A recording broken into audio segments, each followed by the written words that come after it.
अॼु के इन वीडियो क्लिप में असां 10 सिपारे जी सूरह तौबा जे 6 रुकू खां 10 रुकू ताईं जो सिंधी तर्जुमो कंजुल ईमान ॿुधंदासीं। बिस्मिल्लाहिर्रहमानिर्रहीम। ए ईमान वारो, तव्हांखे छा थियो जॾहिं तव्हांखे चयो वञे त ख़ुदा जी राह में कूच कयो त ॿार सम्झी ज़मीन ते वेही रहो था? छा तव्हां दुनिया जी ज़िंदगी पसंदि करे वरिती आख़िरत जे एवज़?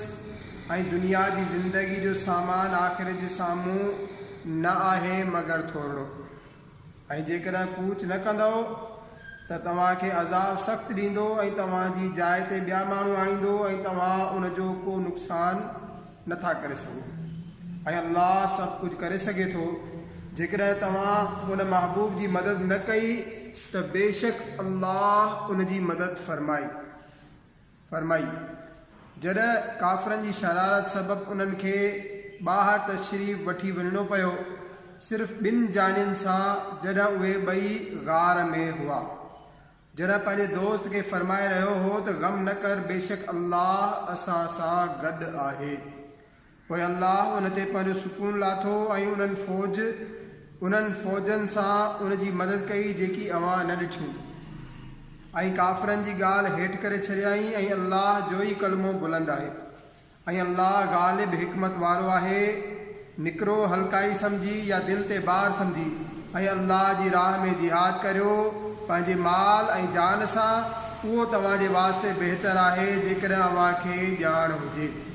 जेकॾहिं को वेझड़ाई जो माल या विचथरो सफ़र हुजे हा त ज़रूरु तोसां गॾु हुजनि हा, पर उन्हनि खे त तकलीफ़ जो रस्तो परे नज़र आयो। ऐं हाणे अल्लाह जो कसम खणंदा त असां खां थी सघे हा त ज़रूरु तव्हां सां गॾु हलूं हा। पंहिंजे पाण खे तबाह था कनि ऐं अल्लाह ॼाणे थो त बेशक उहे ज़रूरु कूड़ा आहिनि। अल्लाह तोखे मुआफ़ फरमाए तो उन्हनि खे छो इजाज़त ॾेई छॾी जेसिताईं ज़ाहिर न थिया हुआ तो वटि सचा ऐं पधरा न थिया कूड़ा।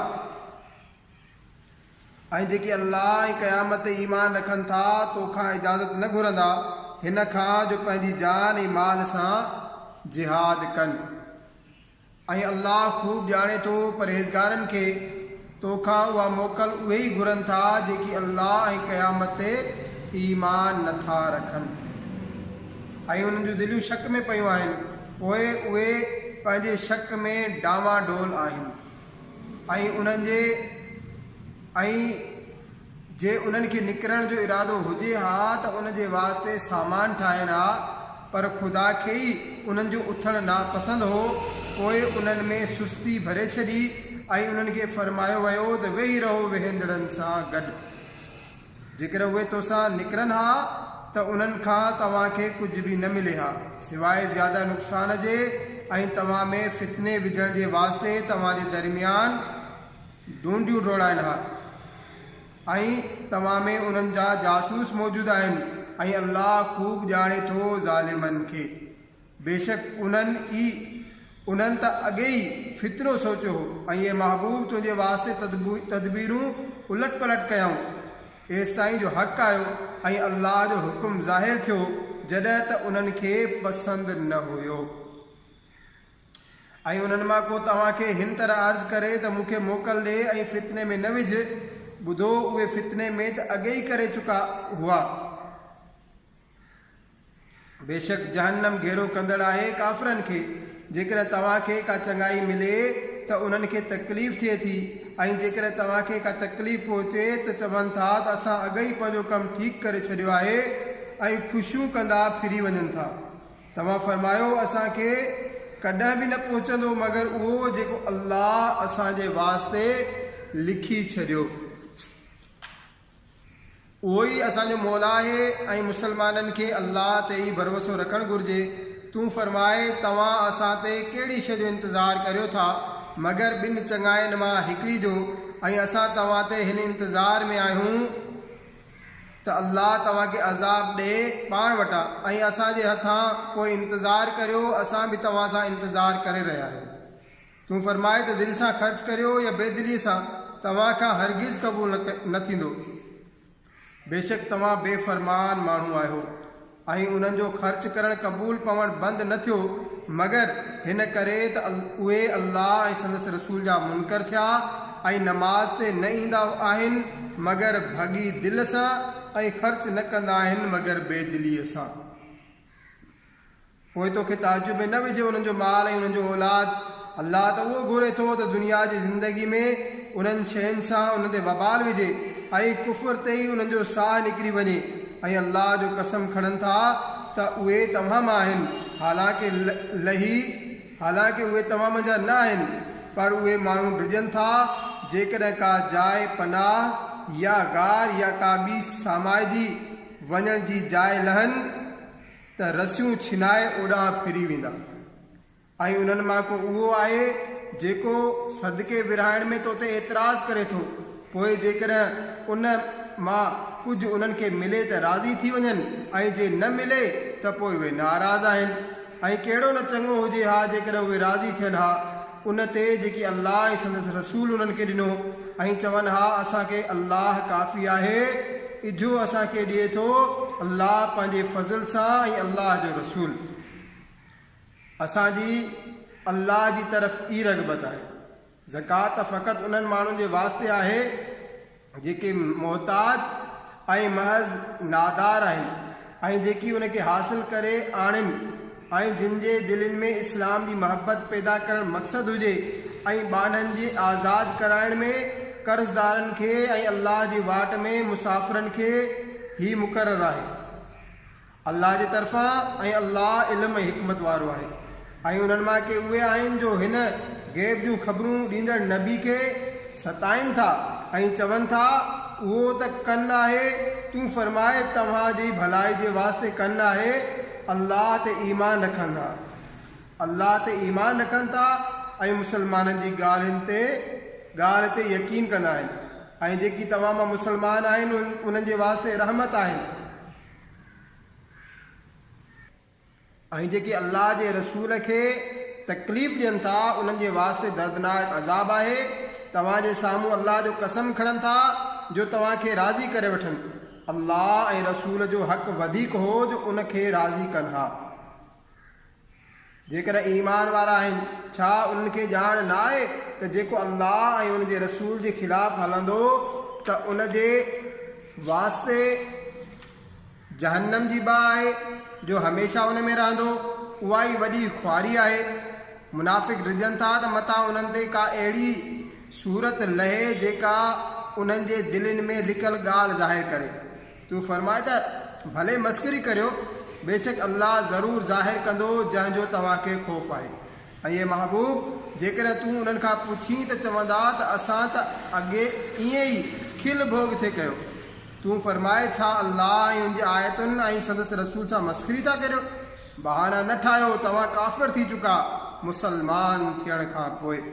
जेकॾहिं असां तव्हां मां कंहिंखे मुआफ़ करियूं त कुझु ॿियनि खे सज़ा ॾींदासीं, उन करे त उहे मुजरिम हुआ। मुनाफ़िक़ मर्द ऐं मुनाफ़िक़ औरतूं हिक ई गोथरी जा टपर आहिनि जेकी बुराई जो हुकुम ॾियनि ऐं चङाई खां मना कनि ऐं पंहिंजा हथ बंदि रखनि, उहे ई अल्लाह खे छॾे वेठा त अल्लाह बि उन्हनि खे छॾे ॾिनो। बेशक मुनाफ़िक़ ई पक्का नाफ़रमान आहिनि।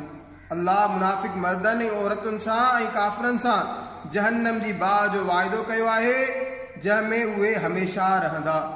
उहो उन्हनि खे काफ़ी आहे ऐं अल्लाह जी उन्हनि ते लानत आहे ऐं उन्हनि जे वास्ते क़ाइमु रहण वारो अज़ाब आहे।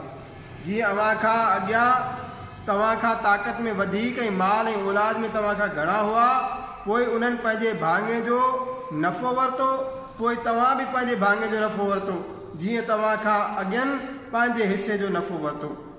ऐं तव्हां बेहूदगी में पियो जीअं उहे बेहूदगी में पिया हुआ। उन्हनि जा अमल चट थी विया दुनिया ऐं आख़िरत में, ऐं उहे ई माण्हू नुक़सान में आहिनि। छा उन्हनि वटि पंहिंजे अॻियनि जी ख़बर न आई? नूह जी क़ौम ऐं आद ऐं समूद ऐं इब्राहिम जी क़ौम ऐं मदियन वारा ऐं उहे ॻोठ जेकी ऊंधा कया विया, उन्हनि जा रसूल वटनि रोशन दलील खणी आया हुआ। पोइ अल्लाह जो शान न हो जो उन्हनि ते ज़ुल्म करे हा, बल्कि उन्हनि पंहिंजे पाण सां पाण ज़ुल्म कयो थिए ऐं मुसलमान मर्द ऐं मुसलमान औरतूं हिक ॿिए जा मददगार आहिनि, भलाई जो हुकुम ॾियनि ऐं बुराई खां मना कनि ऐं नमाज़ क़ाइमु रखनि ऐं ज़कात अदा कनि ऐं अल्लाह ऐं संदसि रसूल जो हुकुम मञनि, उहे ई आहिनि जिन ते अनक़रीब अल्लाह रहम कंदो। बेशक अल्लाह ग़ालिब हिकमत वारो आहे। अल्लाह मुसलमान मर्दनि ऐं मुसलमान औरतुनि सां बाग़नि जो वाइदो कयो आहे, जिन जे हेठां नहरूं जारी आहिनि, उन्हनि में हमेशह रहंदा ऐं पाक जायुनि जो रिहाइश जे बाग़नि में, ऐं अल्लाह जी रिज़ा सभ खां वॾी आहे। उहा ई आहे वॾी कामयाबी।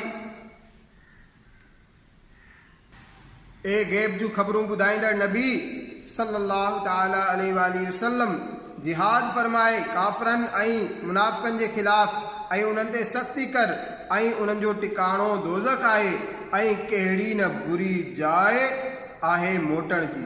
अल्लाह जो कसम खणनि था त उन्हनि न चयो, बेशक ज़रूर उन्हनि कुफ़्र जी ॻाल्हि बकी ऐं इस्लाम में अची काफ़िर थी विया ऐं उन्हनि उहो कुझु सोचियो हो जेको खेनि मिली न सघियो।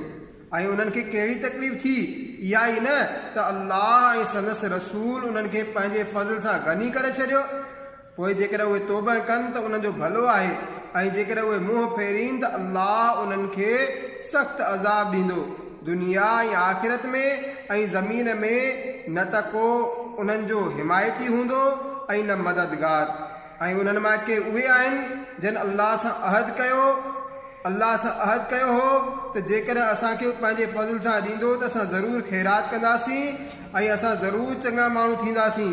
पोइ जॾहिं अल्लाह उन्हनि खे पंहिंजे फज़ल सां ॾिनो त उन में बख़ीली करणु लॻा ऐं मुंहुं फेरे पुठिते फिरी विया। उन जे पुठियां अल्लाह उन्हनि जे दिलनि में निफ़ाक़ पैदा करे छॾियो। उन ॾींहं ताईं जो उन सां मिलंदा, उन सबब जो अल्लाह सां कूड़ो वाइदो कयाऊं ऐं उन सबब जो कूड़ ॻाल्हाईंदा हुआ। छा उन्हनि खे ख़बर न आहे त अल्लाह उन्हनि जे दिल जे राज़ ऐं उन्हनि जी सरगोशी खे ॼाणे थो, ऐं हीअ त अल्लाह समूरनि ग़ैबनि जो घणो ॼाणंदड़ आहे। जेकी ऐब लॻाइनि था उन्हनि मुसलमाननि ते जेकी दिलि सां ख़ैरात कंदा आहिनि ऐं उन्हनि ते जेकी ताक़त न रखंदा आहिनि कंहिं बि शइ जी मगर पंहिंजी महिनत खां, पोइ उहे उन्हनि ते खिलनि था, अल्लाह उन्हनि खे संदन मस्खरी जी सज़ा ॾींदो ऐं उन्हनि जे वास्ते दर्दनाक अज़ाब आहे।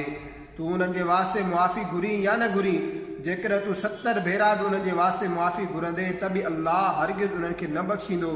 इहा उन करे जो उहे अल्लाह ऐं उन जे रसूल जा मुनकर थिया ऐं अल्लाह फासिकनि खे हिदायत न ॾींदो आहे।